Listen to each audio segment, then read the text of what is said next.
We both making police reports, calling the police for the last 2 weeks. Less than an hour before she was killed, Samuels wrote on her Facebook page that her ex-boyfriend had threatened her family, damaged her car, and she posted a video that she says shows him hitting her several times. Samuels' family says she had dated the man for a few months before she broke up with him. He stalked and he searched and he looked and he's been around the block watching.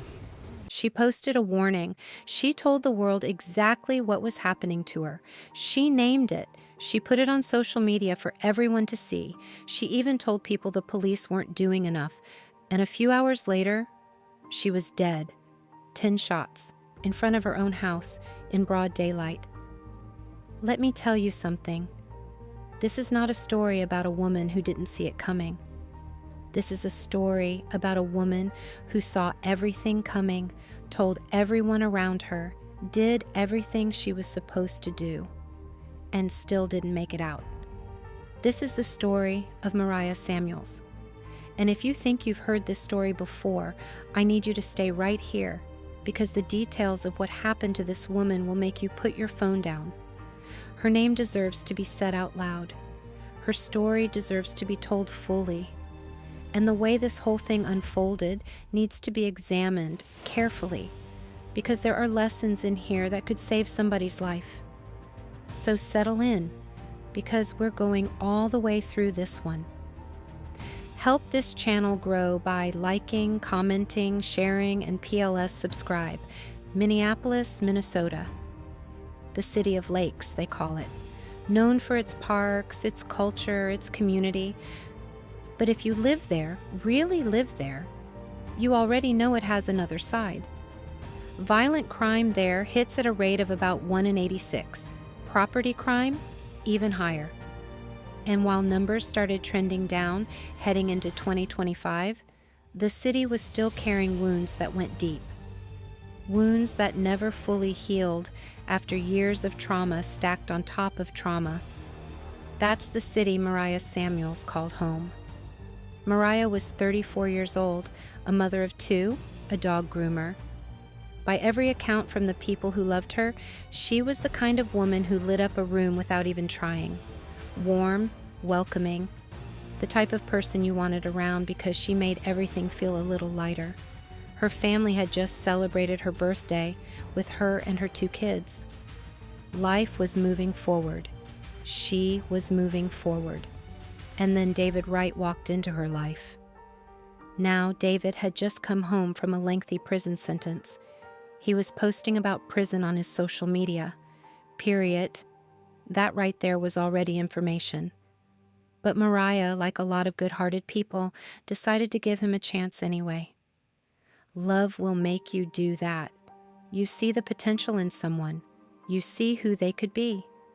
And you decide to believe in that version of them, even when the version standing right in front of you is telling you something different. For a while it felt good. They were all loved up publicly, posting each other, showing out on social media the way new couples do. You know how that goes. Everything is butterflies and captions and smiling pictures. To the outside world, they looked happy. And maybe for a moment they were. Girl. But that moment did not last long. The first thing that started showing up was the control. David began making it very clear that he saw Mariah as something he owned. Not a partner, not a person he loved and respected. Something he owned. And that distinction matters. Because a man who loves you will hold you. A man who owns you will cage you. He had spent years locked up, and somewhere in that time, a certain mentality had taken root in him. The idea that once something was his, it stayed his.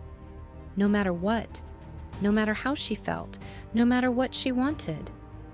His feelings were the only ones that counted in his mind, and Mariah's desire to leave, to simply walk away from a relationship that was hurting her, wasn't even something he was willing to consider. So when she tried to end things, he made it plain. That was not happening. And this is where things got real dark, real fast. He started putting his hands on her. During an argument, he laid hands on Mariah Samuels, a woman, And that was the moment everything shifted. Because once a man crosses that line, once he decides that physical force is an acceptable response to a disagreement, the relationship is no longer just unhealthy. It is dangerous. Mariah knew that. And she responded the way every resource, every hotline, every domestic violence advocate will tell you to respond. She got the authorities involved. She went and got a restraining order. Make it make sense, because on paper, that should have been enough. A legal document. A court order telling this man to stay away from her. That should have been the beginning of her safety. But David Wright did not care about that piece of paper. Not even a little.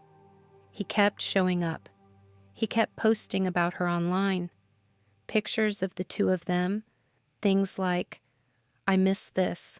Love is great minds." Putting their relationship on display while simultaneously refusing to let it end. That's not love. That is possession dressed up in love's clothing. And there is a difference. Then came the messages. Oh, so now he wanted to apologize. He sent her a string of messages that showed exactly who he was, because they went from soft to threatening the moment she didn't respond the way he wanted. First, he was sorry. He told her he still had birthday gifts for her. He said he hated that she wouldn't accept them, called himself chill, asked why she hadn't blocked him, and then said he would never be able to block her himself. Like, what does that even mean? That's not romantic. That's a warning. When she didn't reply, he sent another one, told her he loved her, said he would regret the night he hurt her for the rest of his life. Still nothing from Mariah. So he tried again days later, said he missed her, said he really missed her, and then the mask slipped all the way off. When he finally accepted that the soft approach wasn't working, his next message called her out of her name in the ugliest way possible. Accused her of being with another man. That right there told you everything. His love was never about her. It was about his ego, about control. The second he felt like he might actually lose her to someone else, the sweetness evaporated completely. What was left underneath was rage. Mariah took all of this to the public. She posted about what she was going through with the kind of raw honesty that takes courage. Because let me tell you, putting your trauma on social media when you're still in the middle of it is not easy. But she did it anyway. She posted that the night before she had been threatened with a gun and physically assaulted, all because she wanted to break up. She said, "My spirit is broken, but that's temporary." And then, and this is important, she still found it in herself to tell other people to be safe. Even while she was going through it, she was thinking about somebody else. That's who Mariah was. Moving on, she posted again, calling out exactly what he had done without softening it. She talked about how no man who puts his hands on a woman in any way, hit, punch, slap, push, shove, can call himself a man. She called it what it was, and she said what a lot of people think, but don't always say out loud. She thought that going public would be enough to make him back down. She thought the embarrassment of being exposed as a woman beater would make him leave her alone. Anyways, it did the exact opposite. When David saw those posts, something in him shifted from obsession into something far more calculated. He wasn't just angry, he was cornered. And a man who has already shown he will use violence, a man who has already pulled a gun out during an argument, a cornered man like that is the most dangerous kind. He began showing up at her house in the middle of the night, standing outside, watching, waiting. Mariah documented that too. He stalked and he searched and he looked and he's been around the block watching. And he got... She told the world he was stalking her at 4 a.m. and that the police, despite her restraining order, weren't doing anything beyond serving him with the protective order, which, as she pointed out herself, was clearly not working. She said it. She put it in writing for everyone to see, and nobody stopped what was coming next. She knew he was going to do it. She said it out loud on social media for the world to see. He's stalking me at 4 a.m. and the police aren't doing anything. Those were some of her last words to the world. A few hours later, Mariah Samuels was shot 10 times outside her own front door. She wasn't silent. She wasn't in denial. She was screaming for help in every way she knew how, and nobody came in time.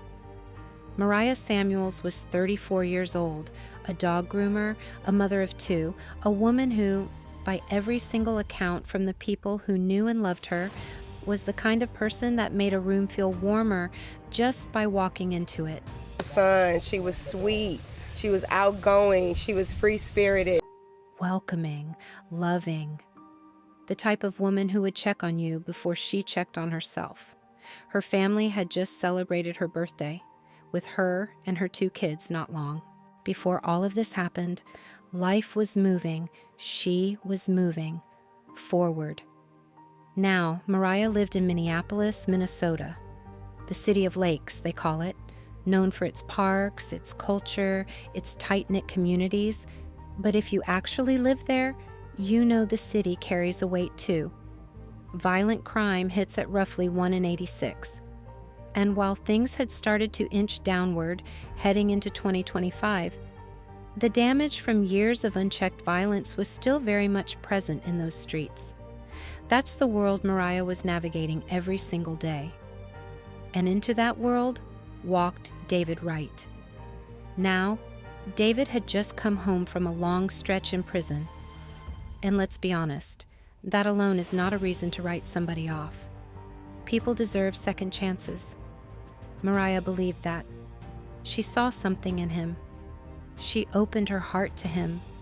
But here is where we have to slow down and pay attention, because David was already posting about his prison life on social media, openly, like it was a badge. And the way he carried himself, the way he thought, the way he operated, it was all built around one idea. What's mine stays mine. Girl, that right there was the red flag waving in broad daylight, but love has a way of making you want to believe in the best version of someone. So Mariah gave him a chance, and for a while, they were happy. Or at least they looked it. They posted each other. They showed out online the way new couples do. Smiling pictures, sweet captions, the whole thing. Like, to the outside world, they looked like they had something real. But that feeling did not last. The very first thing that started showing its face was the control. David began making it clear, not in a subtle way, but in a very direct, very deliberate way, that he did not see Mariah as a partner. He saw her as something he owned. And there is a difference between a man who loves a woman and a man who possesses her. One will lift you, the other will eventually destroy you. David was the second kind.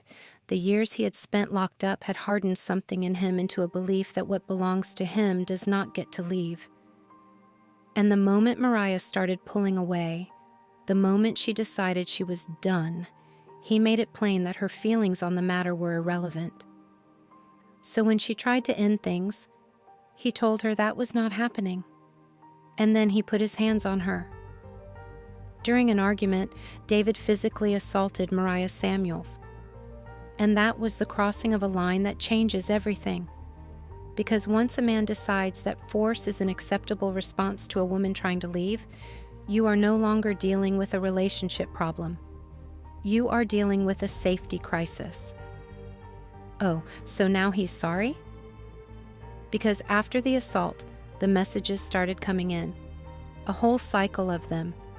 First, he came soft, apologetic. Told her he still had birthday gifts for her. Said he hated that she wouldn't accept them. Called himself chill. Then he asked, and this part is important, why she hadn't blocked him. Said he would never be able to block her himself. Make it make sense. because that is not a man processing a breakup. That is a man keeping the door cracked on purpose. When she didn't respond, he told her he loved her, said he would regret the night he hurt her for the rest of his life. A few more days of silence from Mariah. So he tried again, said he missed her, and then, when none of that worked, the mask came clean off. His next message called her out of her name, accused her of being with another man. And that right there exposed the entire thing. Because none of those I love you messages were actually about love.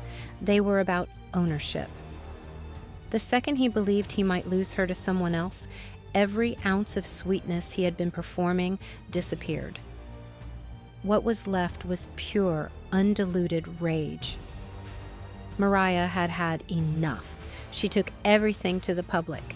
She posted her truth on Facebook with the kind of honesty that takes real courage. She wrote that the night before, she had been threatened with a gun and physically assaulted because she had tried to break up with him. She didn't hide it. She didn't soften it. She said her spirit was broken, but that it was temporary. And then, even while she was in the middle of all of that, she ended the post by telling other people to be safe. Have a great Saturday. That is who Mariah was. She posted again, calling out his behavior directly. Hit, punch, slap, push, shove.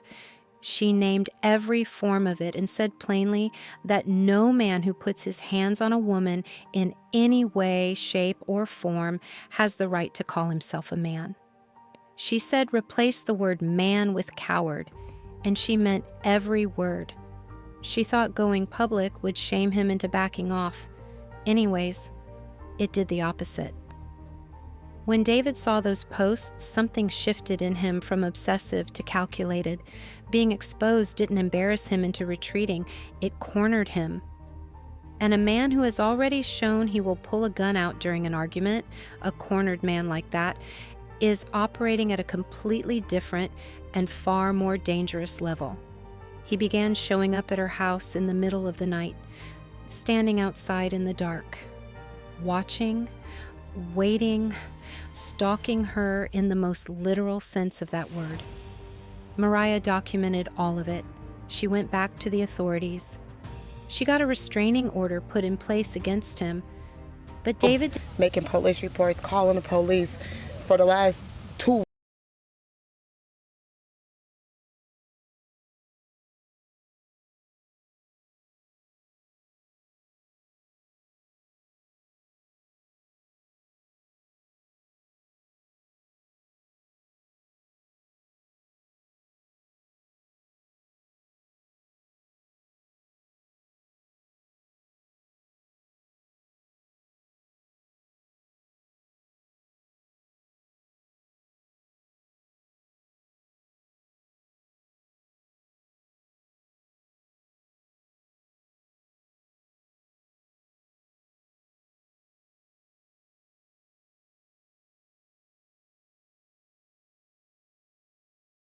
did not care about that piece of paper. He kept posting about her. Pictures of them together. Memories. One post read, "I miss this. Love is great minds." Putting their relationship on display while simultaneously refusing to accept that it was over. That is not a grieving ex. That is a man who has decided the story ends on his terms. Moving on, Mariah made what would become her final post. And it is the kind of post that should have triggered an immediate response from someone, anyone. She wrote that she had been trying to stay silent, but that he was stalking her at 4 a.m, that the police, despite the protective order, weren't doing anything beyond serving him with the paperwork, and that the paperwork, as she pointed out herself, was clearly not working. She put all of that on the internet. And then she walked outside. It was a Sunday morning, around 8 o'clock. Mariah Samuels stepped outside her home near the intersection of Russell Avenue North and 14th Avenue in Minneapolis. A regular morning, the kind of morning where the neighborhood is still quiet and the day hasn't fully started yet. David Wright was already there, waiting. He had not shown up to talk.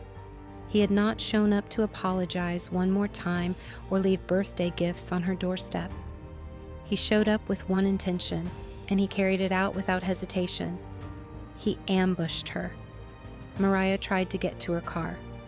Her instincts kicked in and she moved, but there was nowhere to go fast enough. David opened fire and he did not stop. Not after the first shot, not after the fifth.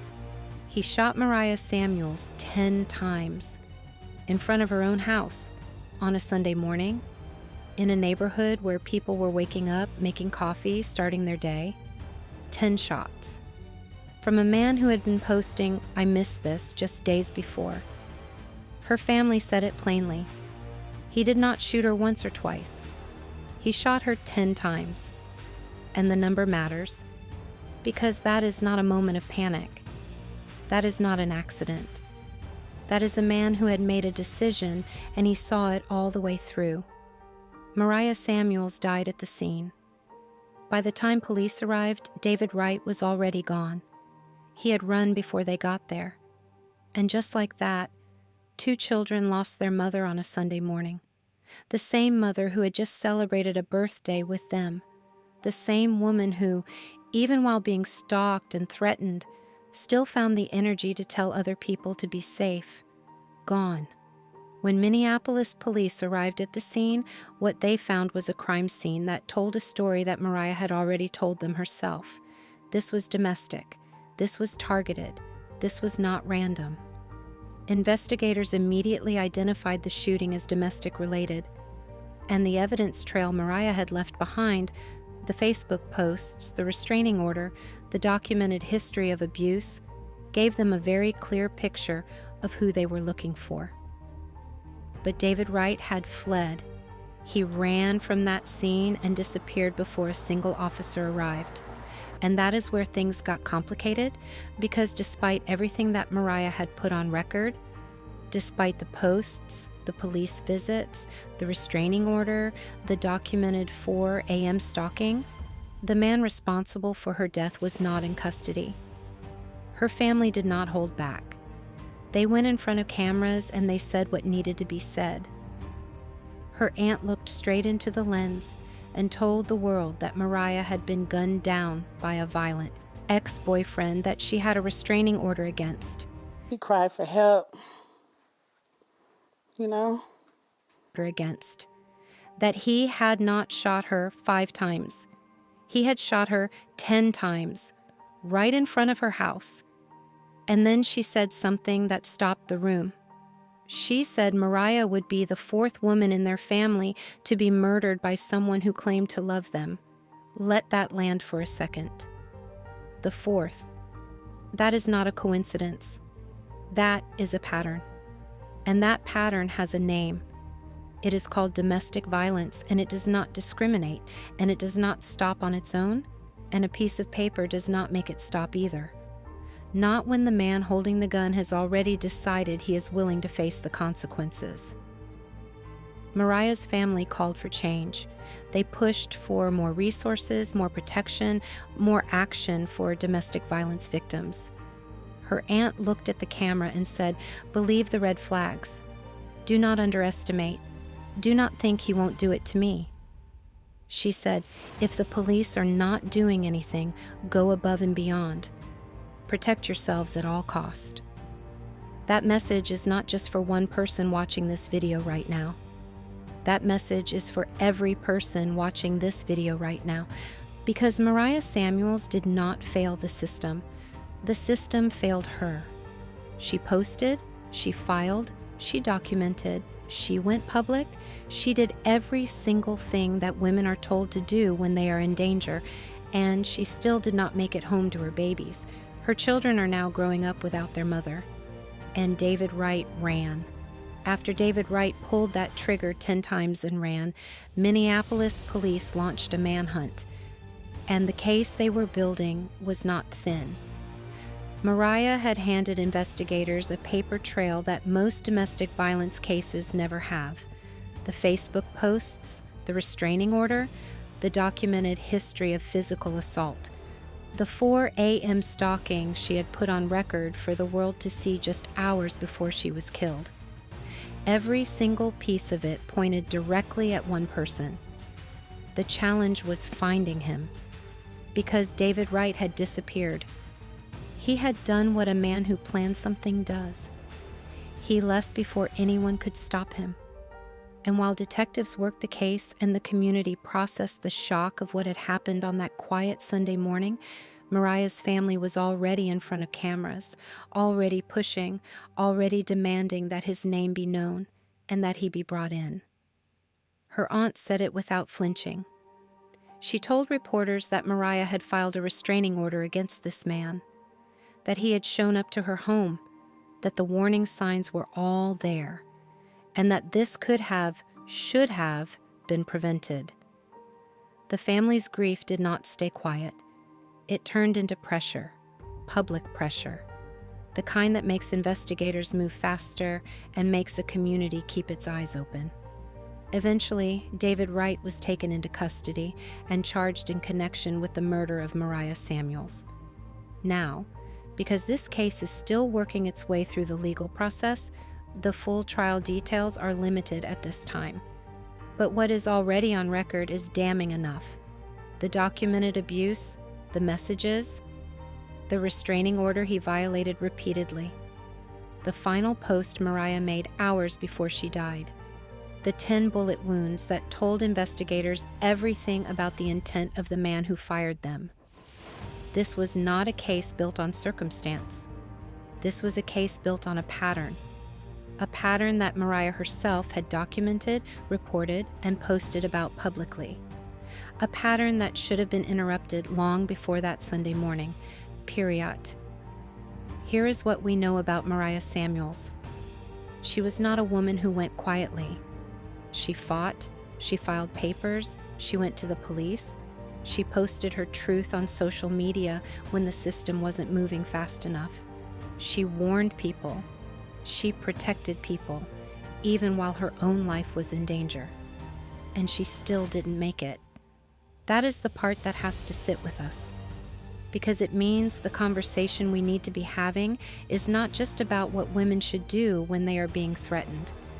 We have been having that conversation. Women know what to do. Mariah knew what to do. She did it. The conversation we need to be having is about what happens after a woman does everything right. What happens when she files the restraining order and he shows up anyway? What happens when she calls the police and they serve him a piece of paper and go home? What happens when she posts it publicly and nobody with the power to intervene actually intervenes? What happens then? Because for Mariah Samuels, what happened then was 10 gunshots on a Sunday morning while her children were somewhere nearby, waiting for their mother to come back inside. Her aunt said Mariah would be the 4th woman in their family murdered by someone who claimed to love them. The 4th. And she said it the way a person says something they have been carrying for a very long time, with exhaustion, with grief, with a kind of bone-deep pain that does not go away. That statistic does not belong to one family. That pattern belongs to this entire country. Every single day in the United States, on average, more than 3 women are murdered by a current or former partner. Not strangers, not random violence. People who said, "I love you" first. People who knew their schedules, their addresses, their children's names. People who knew exactly how to find them. Mariah's family set up a fundraiser for her 2 children. 2 kids who are now growing up with a hole in their lives that nothing will ever fully fill. If you are watching this and you want to do something, anything, supporting that fund is a place to start. We will put the information where you can find it. But beyond that fundraiser, beyond this video, beyond this story, there is something Mariah's aunt said that needs to be the thing you take with you when you close this out. She said, "Believe the red flags. Do not underestimate.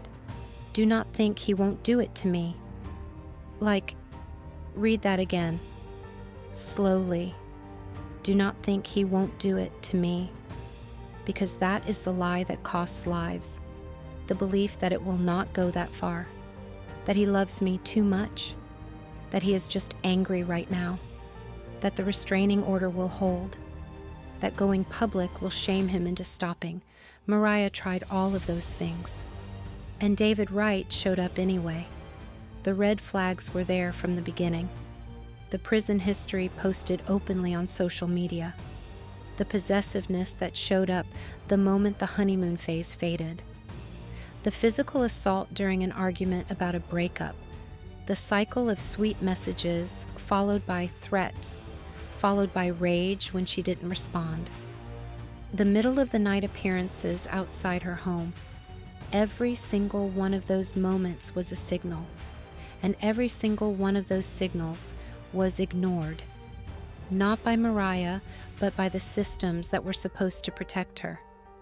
So if you are watching this and something in this story feels familiar, if you recognize a name, a behavior, a pattern, a feeling, please do not wait for it to escalate to the point where someone has to make a video about you. Tell someone. Tell multiple people. Document everything. And if the first person you tell doesn't take it seriously, tell someone else. Because Mariah Samuels did not have a voice problem. She had a heard problem. She spoke loudly, clearly, publicly.